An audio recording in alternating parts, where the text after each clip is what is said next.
Hello BookTube, I have a very interesting video for you today because I'm going to be talking about some contemporary books that are classics already in my heart.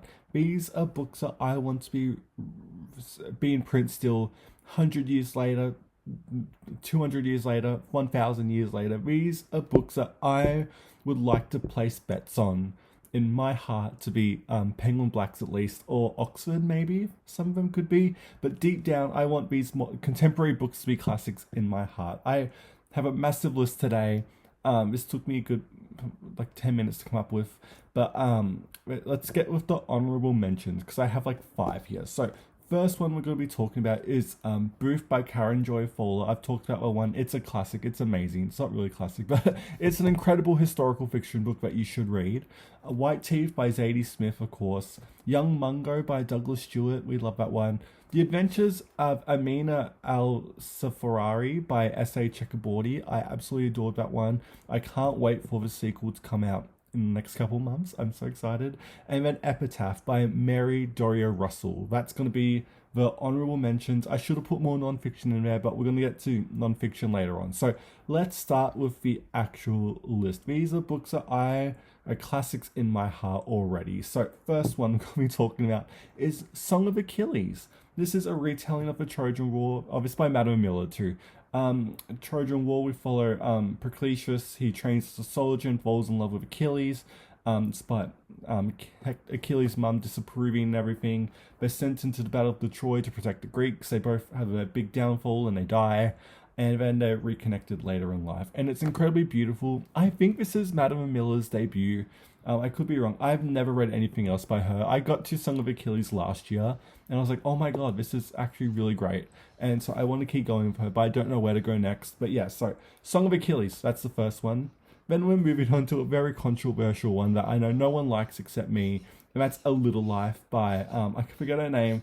I don't know where it is. Hanya Yanagihara. I'm so sorry, but you know what this book is. Four friends move to New York. But we focus on Jude, who's a lawyer, very traumatic childhood, suffers chronic pain, and he has a Willem, whatever his name was, and they're friends, but he has what's his name? Jude has a crush on him, and it's just a very intensely scarring novel. I absolutely adored it. It's like Thomas Hardy done right, in my opinion. It's far better than anything he could have done later in his career. Like this makes Jude the obscure. I know there's some people who watch my videos that love that book, but A Little Life just topples over it. It's incredible. And also I'd also put in her debut novel as well. I forget the name of it. I didn't write it down, but her debut is great as well. I haven't read To Paradise yet, but I want to get to it soon. I know it's been a while since it came out, but yeah, I'm gonna put A Little Life. 5-star. It's one of my favorite books ever.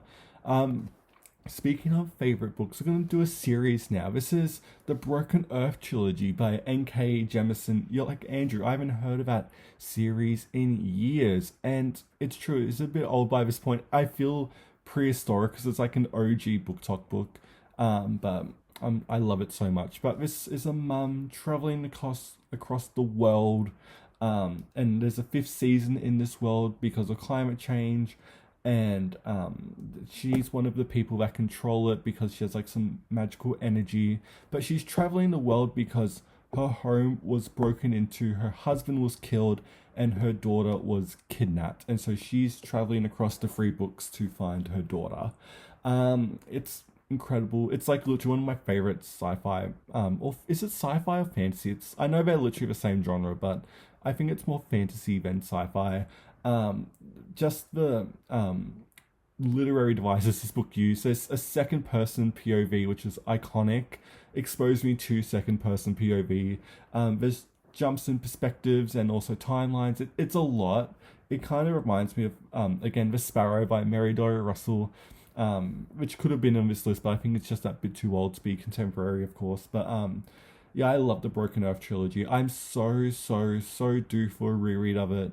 I remember the first book just blew me away, and I loved the other 2, but I don't think they quite matched the 5th season, but we'll see how we go when I reread it. So we have that. Then we're going to talk about a book that I absolutely adore that I've never shut up about on this channel, and that's Ducks Newburyport by Lucy Ellmann. This is one of my favorite books ever. It's literally me if I was a book. This is about a mother who has 4 children. She's an anxious pie baker, right? And the novel follows out throughout her day, and that's literally it's ultimate stream of conscience style, which is something I've never really liked as much. Even when Wolf done it, it just never appealed to me. But Ducks is the very exception because it's just such a chaotic novel. Every thought she has is written down. There's no punctuation. It's just literally the definition of stream of consciousness writing. There's a subplot about a lioness searching for her cubs, and like that is a parallel to like the mum, what she's going through with her chaotic life too. But I absolutely love Ducks. Again, I know no one really likes Ducks because it's insanely long, and the fact that you hear that phrase so much will drive you insane. It's kind of like phony, but like mutated and in over 1,000 pages. But I absolutely adore Ducks so much. Then we're going to be talking about A Heart and a Body in the World by Deb Caletti. This is more of a YA book. I know, look at me giving you YA books. But this is about Annabelle. She's like 17. She experiences a lot of personal hardship. There's a shooting and her boyfriend and her best friend are killed. And she processes this grief and loss by running. And with the support of her grandfather, her brother, and like other friends she has, she ends up running over 2,700 miles across America, or 4,342 kilometers across America, if you're like me. It's heartbreaking. It's so beautifully written. I am due for a reread of the course. I need to check out more stuff by Caletti because I never have, but I love A Heart and a Body in the World. It's literally so incredible. So that's the fiction side done of this list. So now we're going to move to non-fiction because I have so many, but I've narrowed it down. So first book I'm going to be talking about is Spare by Prince Harry. Now, no one likes this book. I don't know what to feel about it. This Harry, you know Harry, he talks about stories from his childhood. They're very scathing. Just about his life as a royal, his military career, and like falling in love with Meghan, and just it's I don't even know how to describe it, to be honest. It's so bitter. That's the thing. But Harry is just the self-awareness isn't there for what he's talking about, whether it's him, William, and Kate, and what they go through. I'm not the biggest royal person. I couldn't really care, to be honest, but Spare is just such a reading experience. It's chaotic, it's jaded, it's so interesting. I've read it twice actually. I annotated my copy with every insane moment that I literally could come across. There's so many. But I love Spare. I know Harry has a deal to do is it 2 more books with his publisher, and when they come out, oh my god, I can't tell you how fast I'll buy them. But yeah, I'm putting Spare on a list of books that should be remembered because it's just a personal favorite of mine. Then we're moving on to The Boundless Sea by David Abulafia. I can't say Abulafia. I'm going to put these books in the description. But this is a 1,000-page book about the history of the ocean and its impact on humans. It's one of the greatest sea novels I've ever read. Across all of the world's oceans, just again learning about how the ocean impacted civilization. The narratives are incredible. The cultures about the sea and like how humans conquered the sea and then took advantage of it, and it's just such an interesting read, and you never lose grip in it for me. It's one of my favorite non-fiction books ever. I also could have put Susan Casey on here too. I love the underworld and White Teeth. What's the shark one? I can't remember it. Devil's Teeth, I think. Or like The Wave. I think those are a bit too... They're not contemporary enough for this list. So I did put The Boundless Sea on here. And then I'm going to be talking about The Fabric of Civilization here by Virginia Postrel. This is a walkthrough history of fabrics, pretty much. But it's not of the actual fabric itself. It's more just the history of humans manufacturing fabrics and like how they became valuable and like how we learned to trade with them, and also how they fabrics pushed humans to create further technologies that you wouldn't really think come from fabrics. Stuff like accounting or even chemistry in some points, which is interesting. I do find Virginia does put a bit of a stretch in it sometimes, where she talks about how fabrics, like the way we created fabrics and manufactured it, helped create computers. I think she does stretch it just that bit too much for me, but it's incredibly interesting and a book that I would be happy to see one day as a Penguin Black Spine. Then we're moving on. We're still going. Cultish by Amanda Montell, of course. This is a prehistoric book at this point, but I still love it. This is a book about language used by cults, pretty much. Cults, like cultivation, cultish, and all that. And it's just the language about it. Amanda talks about her personal experience with cults, and also her dad's too, which I find incredibly interesting. Again, it's more about the linguistic side of cults again, but I loved it so much. I am due for a reread of it. But I've never read anything else by Amanda that I loved as much as Cultish. Especially that last book kind of wasn't that good, really. We're still moving on. Smoke Gets in Your Eyes by Caitlin Doughty. You may remember her as the Ask a Mortician girlie on YouTube. And this is a incredible memoir, to be honest. It's very, if you're squeamish about death, this is not the book for you. It's just her talking about her time working in morgues as a teen, carrying bodies, burning them, taking them from people's homes and taking them to the morgue, and just the lessons she learns about life throughout that time. And it's just incredible. I love it so much. I am, again, due for a reread of it, but check out this. I know Caitlin is working on the book about the Titanic. I think it's just a rumor going around. I can't wait for it to come out.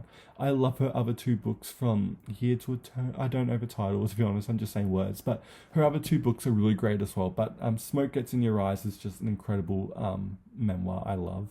And then we're going to be talking about Never Home Alone by Rob Dunn. This is about microorganisms that live in your everyday life. They live on you. There's over 200,000 bugs on you, pretty much, and I absolutely love it. It's a very great, accessible, popular history. Again, if you're squeamish, still give it a try. I'm gonna say just see how far you can get through it. But there's great lines about putting when you put your washing on the line, how many bugs just instantly jump on it, and like even on your face, and it's just so lovely because you're never alone, and I love that message. So I'm hoping that it is remembered. Then we have two more books. I'm gonna do a wild card here because we've been talking about history, bugs, and everything, but I'm gonna move to bees. I'm gonna be talking about The Mind of a Bee by Lars Chikkta. You could also include Honeybee Democracy in here as well.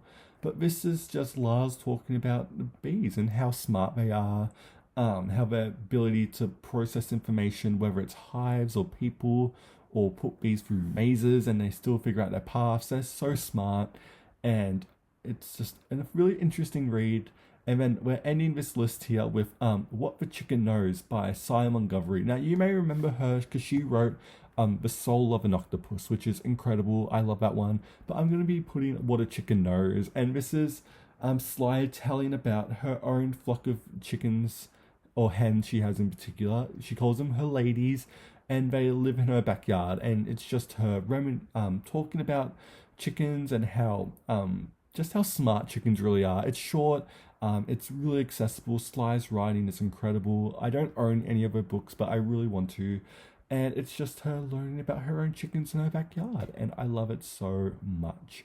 And that, I don't even know how many books are in that list, to be honest, but that's a good chunk of contemporary books that are classics deep down in my heart. If you have some books like these that you have on your shelves or whatever, make a response video because this is just such a fun idea. And yeah, I'm going to tag some other booktubers to see if they want to do it too. And let me know what you think of the books I mentioned here. And thank you so much for watching BookTube, and I will see you next time.